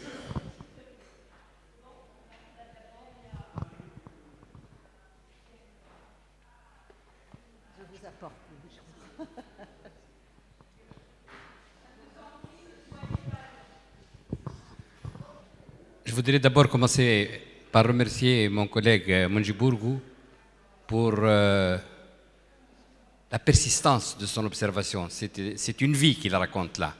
Parce que pour pouvoir faire un exposé comme ça, il faut avoir vécu ça. Et illustrer, c'est encore mieux. Et vulgariser, c'est encore bien. L'exercice est réussi à 100%. Bravo et merci. Et ça ne m'étonne pas du tout. Je voudrais revenir sur 2 points de l'exposé. Les facteurs naturels sont des facteurs uniquement déclenchants. Oui, c'est juste. Mais il y a un phénomène qu'on observe partout dans le monde, et en particulier autour de la Méditerranée, c'est que ces facteurs déclenchants connaissent eux aussi une mutation très rapide. On connaît les pluies, on connaît leur périodicité, on connaît leur cycle. Indépendamment de ce que fait l'homme sur Terre, on s'aperçoit qu'ils sont en train de changer. Les étés sont de plus en plus chauds. Les saisons sont de plus en plus longues. La saison sèche et surtout la saison sèche est de plus en plus longue. Les pluies sont de plus en plus violentes. Il y a une accentuation des extrêmes. Et cette accentuation des extrêmes, c'est un facteur aggravant pour la situation et qui, a priori, c'est en train de se confirmer d'année en année. C'est surtout important aussi pour l'érosion marine dont vous avez parlé, mais qui elle, mériterait à elle seule un exposé entier parce que ce qu'on a vu sur le continent peut, d'une manière plus approfondie, être vu sur le littoral et c'est très important. Maintenant, je voudrais revenir à la responsabilité anthropique, à la responsabilité de l'homme. Très bien, on vient de voir que tout ça, c'est dû à l'homme. C'est l'homme qui fait ça. Mais je dis, on n'est pas dans la forêt vierge. C'est dû à la déficience de l'État et de ses structures en entier. À 2 niveaux. C'est dû au niveau, on connaît les 140 villes qui ont des programmes d'inondation. Il faut une bagarre effrénée pour inscrire l'étude pour la protection contre les incendies et contre les inondations. Et quand on a fait l'étude, souvent, on agit sur le bureau d'études pour dire non, non, non, parce que c'est vrai que passer d'une canalisation prévue pour une pluie, disons cinquantenaire, à une pluie centenaire qui devient décennale maintenant, les projets peuvent passer très facilement, comme les budgets qui passent de 1 à 50, les budgets peuvent passer de 1 à 20 à 30, et bien sûr, l'État, ne peut pas répondre. Et on dit, allez, faites-nous quelque chose, les inondations, on va parler de Nabeul, on va essayer de faire quelque chose pour Nabeul. On fera quelque chose, mais ça sera quelque chose forcément de tronqué parce qu'on n'a pas les moyens de faire pour tout. Et ça, c'est la responsabilité de l'État. Il n'y a pas d'autre problème. La deuxième responsabilité, c'est les collectivités locales, mais c'est toujours la responsabilité de l'État, je ne veux pas dire. C'est l'entretien. Bien sûr, l'entretien. Mais avant l'entretien, le permis de bâtir, l'urbanisation et particulièrement l'urbanisme, l'établissement de la vocation des sols, des conditions d'occupement des sols, de la superficie couverte qu'on doit respecter, très difficilement, rarement, disons, on respecte ceci. Et je crois que l'État, au lieu d'être, comme on dit toujours, on a vécu sous un État-providence, il faut s'arrêter là, maintenant on est en train de vivre sous un État pompier, c'est-à-dire l'État arrive chaque fois que la catastrophe est là et on impute la responsabilité à l'État. C'est vrai que fondamentalement la responsabilité est à l'État, mais elle n'est pas au niveau de... parce qu'ils n'ont apporté que 6 pompes pour dégager un village. C'est qu'on n'a pas pris les précautions avant pour le faire. Et je crois que ce problème de la protection des inondations d'une manière générale, il est au cœur des problèmes d'aménagement. D'abord de l'ensemble du territoire, parce que vous avez vu qu'au milieu rural, le problème a beaucoup moins d'acuité que dans le milieu urbain. Et dans le milieu littoral, encore plus que dans les villes intérieures. Et donc, il y a une responsabilité des collectivités locales aussi je pense que ça s'est accentué avec la déliquescence de l'État. Bien sûr, les constructions se font là où on veut les faire. Il n'y a pas d'autorité à même de faire respecter les décisions et l'évocation du sol, ni les permis de bâtir, et a fortiori de faire détruire à titre préventif, parce que détruire une construction qui obstrue un cours d'eau, c'est beaucoup moins grave que de subir une inondation. Je vous remercie.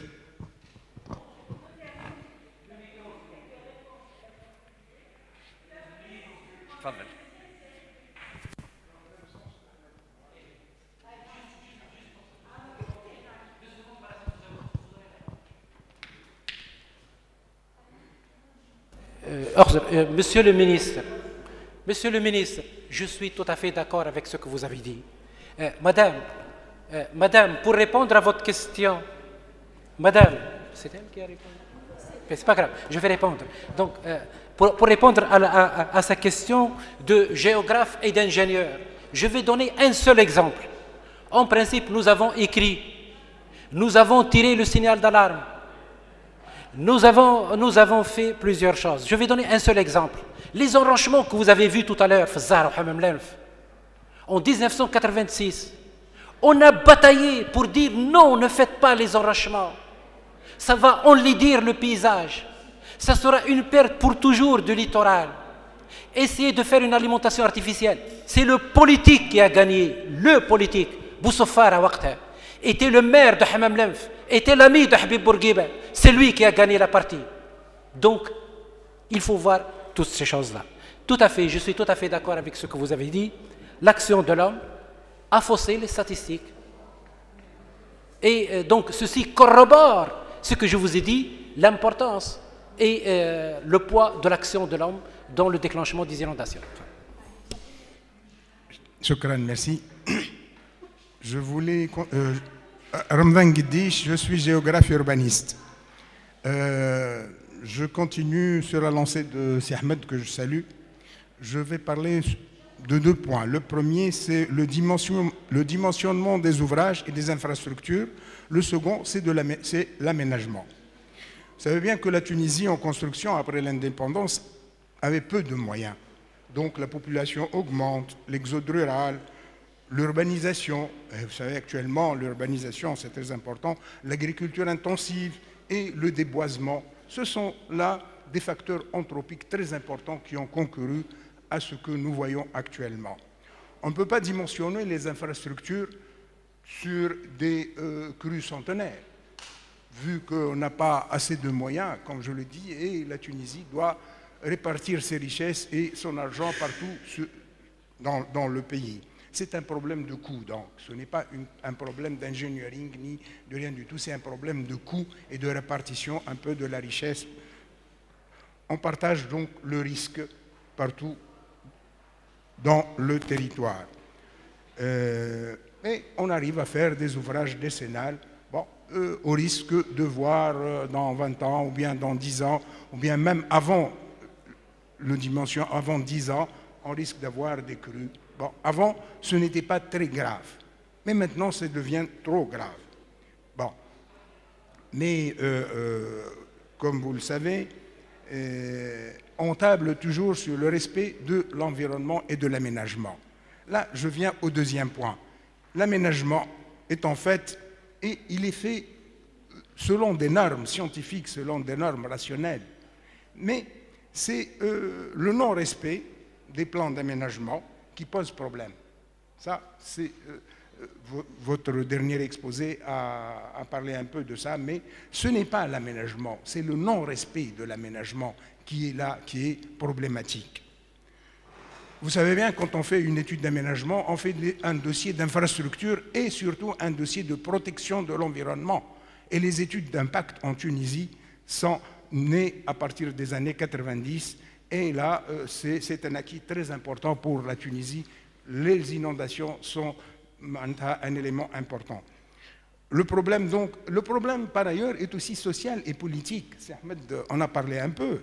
Les gens ne trouvent pas de terrain pour construire. J'ai parlé de l'exode, j'ai parlé de la pression foncière et des coûts du foncier. Les gens n'ont pas de moyens pour construire une petite baraque moyenne.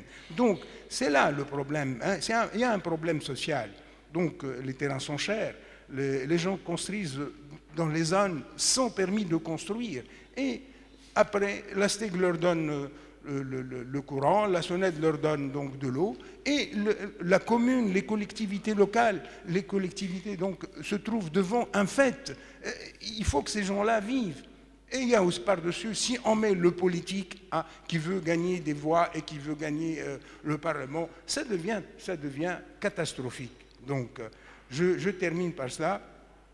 Donc, pour Nabeul et Hammamet, c'est Ahmed est là, et les plans d'aménagement qui ont été faits en 72 pour la zone de Nabeul-Hammamet, en 72, tenez-vous bien, c'était des plans d'aménagement et de protection de l'environnement. Le dossier protection de l'environnement de la zone de Nabeul et de Hammamet est plus grand que le dossier d'aménagement touristique. Les études d'impact ont été faites, les études des zones inondées, les études de cours d'eau pour les recalibrer après, le financement qui a été fait dans l'aménagement de ces zones-là, le drainage des zones, ce sont des dossiers colossaux et importants. Et on a financé les infrastructures. Mais si je superpose actuellement les cartes qui ont été faites en les années 70 sur les cartes actuellement de l'occupation du sol et de l'urbanisation, vous allez voir la catastrophe où elle est. Merci. Je vous rappelle, s'il vous plaît, d'être bref. Sinon, je vais arrêter le débat.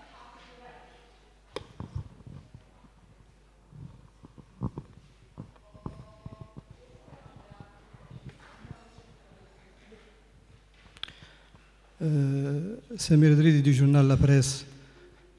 Professeur Monji, juste une petite question. Vous avez dit que chaque année on aura des inondations. Est-ce que l'État sera appelé dans les années à venir à faire déplacer les populations des zones à risque? Merci. Merci. Moi je ne suis pas géographe, je suis...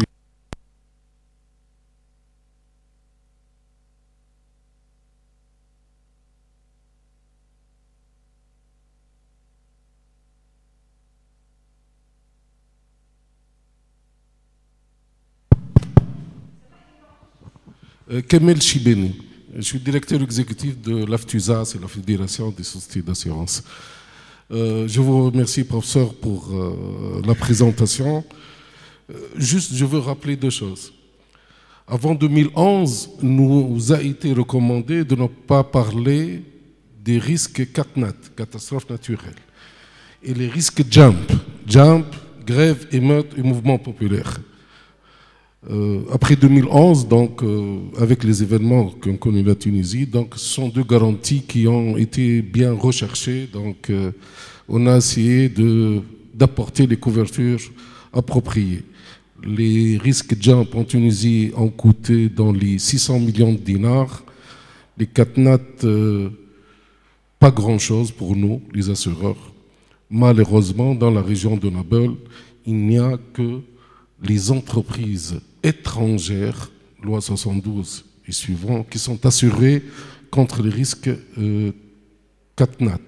Pour nous, les catastrophes naturelles, il y a deux catastrophes en fin de compte, technologiques et les catastrophes naturelles, entre autres inondations, sécheresse, écoulement de boue et ainsi de suite. Alors, que faire? Qu'est-ce qu'on a fait donc après ces événements? Bien que nous, on a présenté tout un projet à l'État pour mettre en valeur une notion très importante, malheureusement inexistante en Tunisie, c'est la gestion des risques, quels que soient les risques de circulation, d'incendie, d'inondation, ainsi de suite. Il faut créer une institution qui devrait normalement coordonner les efforts, que ce soit de l'État, des collectivités, des municipalités, pour des actions de prévention. Surtout après les élections de 350 municipalités, on a suggéré à ce que un ingénieur de sécurité soit recruté pour chaque municipalité, des mois pour attirer l'attention ou accorder des autorisations pour tout ce qui est bâtiment, tout ce qui est circulation, etc. Donc voilà, donc nous sommes sur un grand chantier et nous sommes assistés par des collègues de l'Algérie qui ont mis tout un système donc, de prévention, entre autres sur les CatNat. Les Marocains aussi, ils ont mis tout un système donc, de gestion de risque CatNat. Et évidemment, on va vers le marché français, essentiellement vers l'Observatoire national des risques catastrophiques. Donc, le problème pour notre pays, c'est un problème purement d'appréciation de risque. Et il faut mettre les mécanismes et les moyens nécessaires pour anticiper et éventuellement corriger. Il faut intervenir avant les pompiers et non pas après les pompiers. Merci.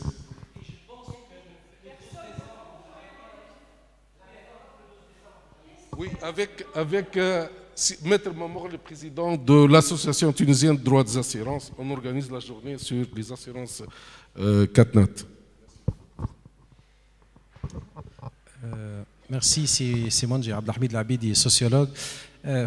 Moi, je vais essayer de... J'ai une question, mais une question peut-être un peu plus grande que le contexte tunisien. C'est que nous sommes pas quand même en déphasage avec le courant de la pensée qui est quand même très dominant en Europe aujourd'hui. C'est la pensée de ce principe responsabilité dont on a parlé brièvement juste avant votre conférence. Par exemple, on trouve l'Allemagne qui est un pays très avant-gardiste en matière justement de cette responsabilité de l'action humaine sur la nature, même si dans l'histoire du XXe siècle au moins, tout un courant de pensée critique à l'égard de l'intervention technique et technicienne dans la nature. Alors en Tunisie, bien que nous sommes un pays quand même depuis un peu plus que 60 ans, un pays qui cultive l'image de la rationalité technique et de la science, c'est un pays de l'école quand même, de la République, et les ingénieurs tunisiens qui sont produits quand même depuis les années 60.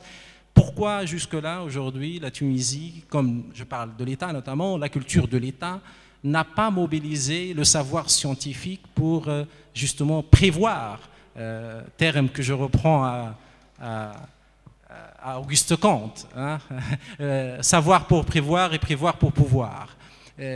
Donc pourquoi aujourd'hui encore? Parce que je reprends ce que vous avez dit sur les sous-dimensionnements. Moi j'ai un ensemble d'amis ingénieurs où je pose toujours la question pourquoi en milieu urbain il y a toujours un débordement justement par rapport... Ils disent que quand il s'agit du chiffrage des travaux publics, on sous-dimensionne parce que pour ne pas augmenter le coût. Mais les ingénieurs rappellent qu'à terme, ces tuyaux ne suffisent pas pour justement faire transiter toute l'eau qui va... Et la réponse des politiques, toujours, c'est la même. Bon, combien? Une fois tous les 100 ans, c'est pas grave. Mais tous les 100 ans, on a une catastrophe qui va coûter 10 voire 100 fois plus le coût des travaux publics en ville concernant la gestion des eaux pluviales. Tout simplement, pourquoi cette culture, elle fait défaut? Merci.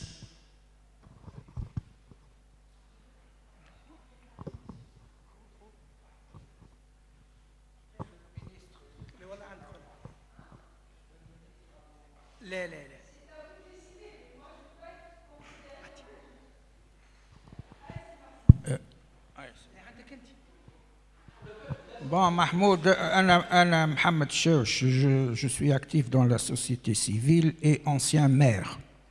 Je voudrais juste dire qu'au-delà des diagnostics et des constats, et même des critiques, il faut toujours être là pour faire des petites propositions, sinon on sort sans rien. De par mon expérience dans une ville qui est la cité de Zahra et qui est au niveau de la mer, on était tout le temps inondés et on ne pouvait pas faire d'autre solution que de voir ce qui se passe. Alors les canalisations étaient pleines de sable. C'est pour dire que l'entretien, la maintenance, c'est-à-dire le fait de curer avant l'hiver ces canalisations, les choses ont changé. C'est-à-dire l'eau, elle peut être là, puisqu'elle s'écoule difficilement, mais au lieu de rester 24 heures, elle reste 2-3 heures maximum. Donc ça, au moins, pour le citoyen, c'est quelque chose de positif qu'il perçoit, parce que le brouhaha qu'on entend, c'est de par les citoyens qui vivent dans les villes, dans les cités, et peut-être beaucoup moins dans le secteur non urbain. Maintenant, il faut donc faire la part des choses. Dans l'infrastructure qui existe, il faut minimiser les dégâts par l'entretien et le nettoyage. Et dans les constructions futures, moi, à mon avis, il faut que la législation prévoie aussi ce genre d'aménagement, mais aussi, même dans les villes, des choses contraignantes, même des punitions pour les collectivités locales qui donnent des autorisations pour construire là où il ne faut pas. Parce que selon le vécu, il y a beaucoup de problèmes qui aujourd'hui sont perçus parce qu'il y a eu de mauvaises décisions dans les endroits là où il ne faut pas construire. Donc, moi, je dis qu'au moins dans ce qui existe, où on ne peut pas investir beaucoup, il faut donc axer l'effort sur l'entretien, la maintenance et la prévoyance, et aussi faire de la dissuasion pour les responsables, même quand ils ne sont plus là. Celui qui a donné l'autorisation pour faire de mauvaises choses, il peut rendre acte devant la justice, etc.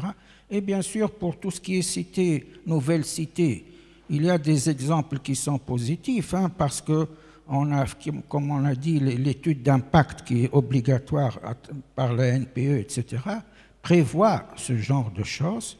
Et il faudrait ne pas accorder, donc, selon les textes, des autorisations sans avoir vérifié tout cela. Merci.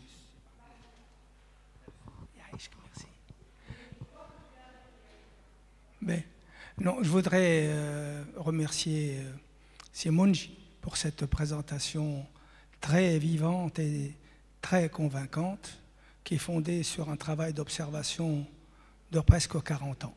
Vraiment, c'était très édifiant. Merci beaucoup.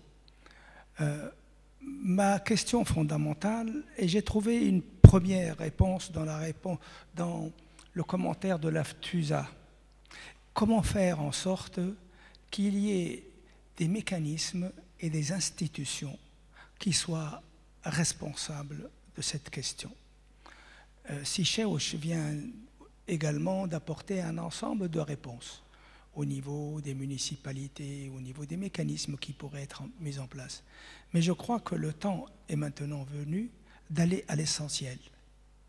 Quelles sont les institutions qu'il faut mettre en place, auxquelles il faut accorder la responsabilité, moyennant aussi des sanctions qui peuvent être plus ou moins graves, parce qu'il y va de la vie des gens.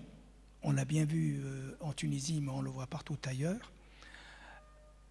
C'est donc dire, Simonji, que vous avez effectué un immense travail qui relève de l'académie. Maintenant, la question doit revenir aux politiques. Comment?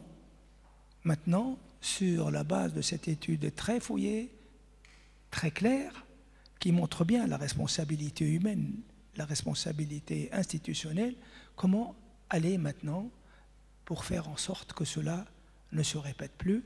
Je pense qu'il faut trouver maintenant les solutions, les institutions, les mécanismes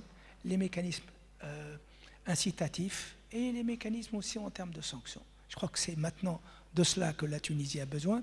Et si nous pouvions sortir de cette conférence, non pas en se contentant de répéter ce qu'a dit avec un immense brio Monji Bourgou, mais de dire maintenant qu'il faut passer à autre chose, il faut que maintenant nous prenions ce problème à bras le corps et qu'ensemble nous envisagions ce qu'il faut faire pour que cela ne se répète plus. C'est Mohamed. C'est bon. Mais je vais vous dire une chose, après cette conférence, nous descendrons au petit salon prendre un peu de l'amitié et à ce moment-là, vous pourrez parler directement aux conférenciers. Voilà, donc je vais terminer très vite en répondant à monsieur, en disant que je suis tout à fait d'accord. Mais monsieur, le phénomène et à vous aussi, le phénomène de retour n'est pas de 80 ni de 100 ans maintenant. Le phénomène de retour est chaque année maintenant. C'est la fréquence de phénomène qui est devenue beaucoup plus importante. Donc, il faut tenir compte de ça. Si c'était une fois tous les 50, 60 ans, à la limite, ou d'une génération, maintenant, chaque année, et la même année, la même région peut connaître 2 ou 3 inondations. La même année, Zahra ou Hammam Lenf peut connaître, M. Chaouch, peut connaître le même problème d'érosion marine et de dégradation de la plage. Je suis tout à fait d'accord. La faute n'est pas aux aménageurs, en fait. C'est un peu comme pour le tourisme. La faute n'est pas au tourisme, mais la faute à la façon avec laquelle on a aménagé les hôtels, où on les a placés, où on a occupé la dune bordière, où on a aménagé sur le front de mer. Donc la faute n'est pas au tourisme en soi, mais aux aménagements touristiques. Ou de même, donc la faute n'est pas aux études, mais à l'application par la suite. Je suis donc tout à fait d'accord. Monsieur, tout à fait d'accord avec ce que vous avez dit. À la télé, j'ai fait cette proposition. Je leur ai dit, c'était au journal de 20 heures. Je leur ai dit, je vais dire maintenant une chose qui peut paraître bizarre pour les uns et les autres, mais vous allez vous rendre compte de ça dans 10 ans, dans 20 ans. J'ai dit qu'il est temps maintenant, en plus de l'établissement de ces cartes, etc., il faut avoir, monsieur le ministre, du courage pour faire déplacer ces gens qui ont occupé, en quelque sorte, un secteur interdit à l'occupation. Et là, j'enchaîne en disant que pour les solutions, effectivement, 3, il faut qu'il y ait des études d'impact. Il faut appliquer ces études d'impact, ne pas les laisser dans les tiroirs. 1. Il faut faire attention pour les permis de construire. Avec les interventions du maire, l'intervention du gouverneur. Le gouverneur de Tunis, on dit il faut démolir, il dit non, nous démolissons. Donc, et surtout, ce qui est important, il faut faire le suivi maintenant. Il faut faire le suivi. Et pour conclure, finalement, je vois mon collègue Mohamed Raouf Karaï en bonne place, les géographes, pour rendre hommage aux géographes et aux géomorphologues, ont travaillé, monsieur le ministre, pas d'une façon théorique. Nous avons contribué à des projets de terrain. Notre travail était un travail de terrain. Nous avons dit, voilà qu'est-ce qu'il faut faire, voilà qu'est-ce qu'il ne faut pas faire. Et d'ailleurs, je suis invité pour assister au colloque du 21 avec nos amis les assureurs, pour leur dire notre avis, pour parler fort, pour tirer le signal d'alarme. Mais malheureusement, ceux qui appliquent, le politique le politique ne suit pas. Je vous remercie.